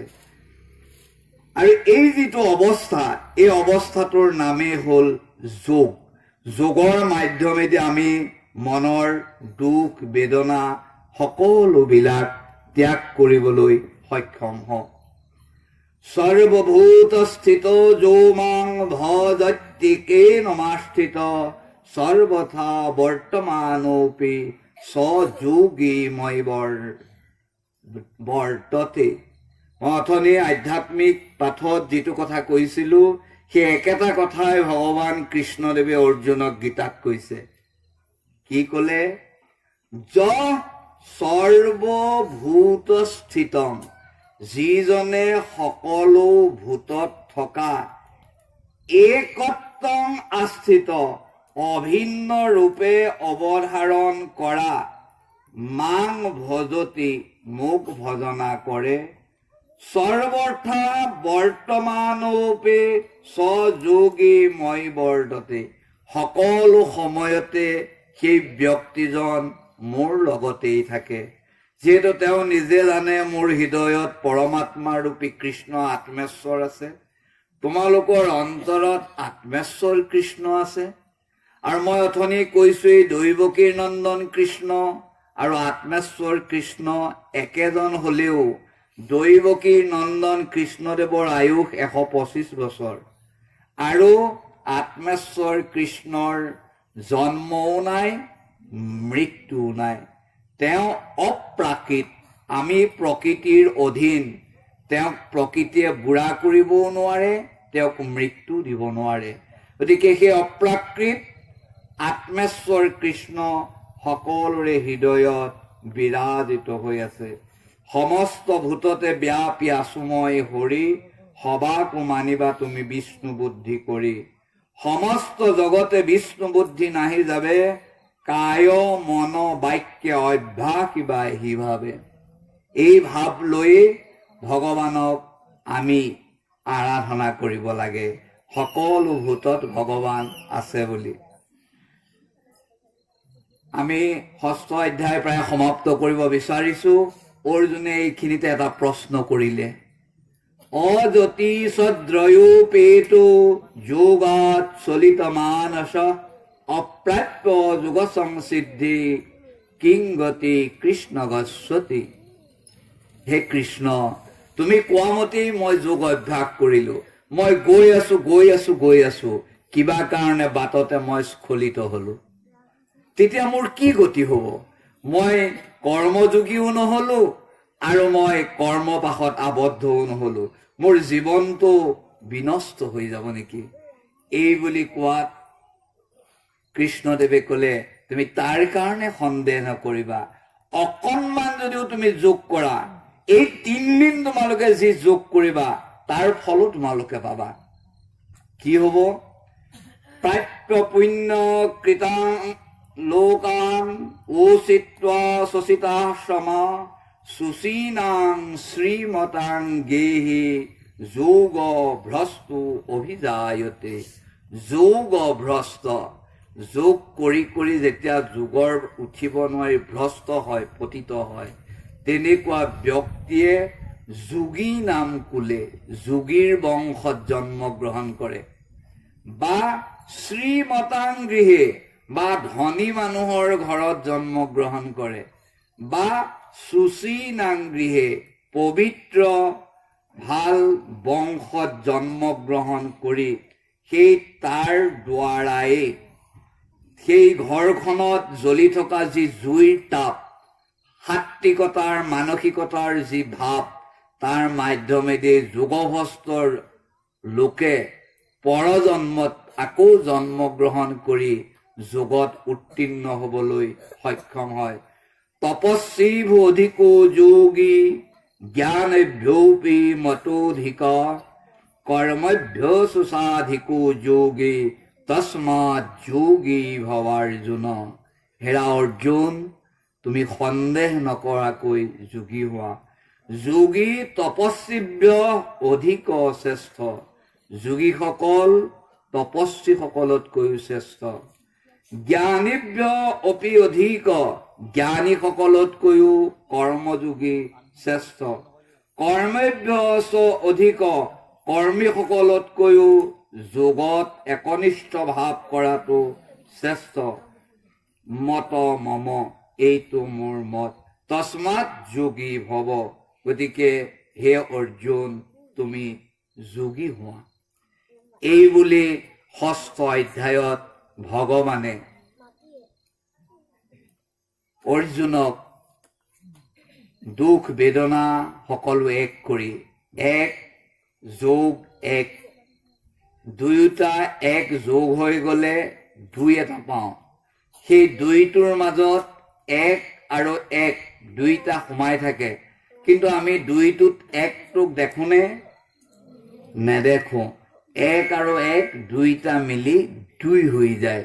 2 হৈ গলে কিন্তু 2ৰ মাজত 2টা সত্তা থাকে, কিন্তু তাক অভিন্ন ৰূপত, বেলেগ ৰূপত আমি দৰ্শন কৰো।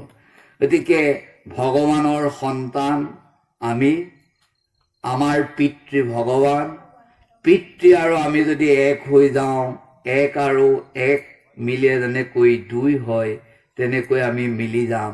ভগৱানে যেনেকৈ আনন্দ লাভ কৰে, আমিও তেনেকৈ আনন্দ লাভ কৰিব পাৰিম।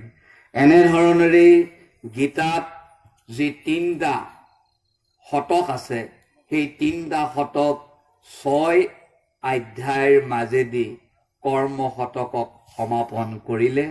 ইয়াৰ পিছত আমি ভক্তি আৰু জ্ঞান শতক 2 ঘণ্টাত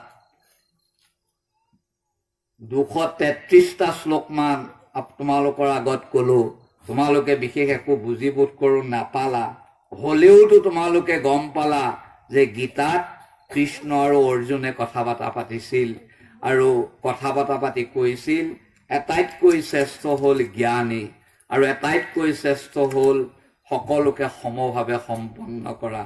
সেই আত্মেশ্বৰ পৰমাত্মা কৃষ্ণৰ চৰণত তোমালোকৰ আধ্যাত্মিক ভাৱ জাগৃত হবলৈ প্ৰাৰ্থনা জনাই অদাচিতে আমাৰ কৈ যাওঁতে বহাটোতা যদি কিবা দোষো হৈছিল সেয়া তোমালোকৰ লগৰে এজন বুলি ভাবি তাক বাহুল্য নকৰি নিজৰ বুলি ভাবি লৈ আমাক মৰমৰ দৃষ্টিৰে লক্ষ্য কৰিবা তাৰে কামনা কৰি আজিৰ গীতাৰ প্ৰথম সত্ৰ ইমানতে সামৰণি মাৰিছোঁ। হৰি ওম তৎসৎ।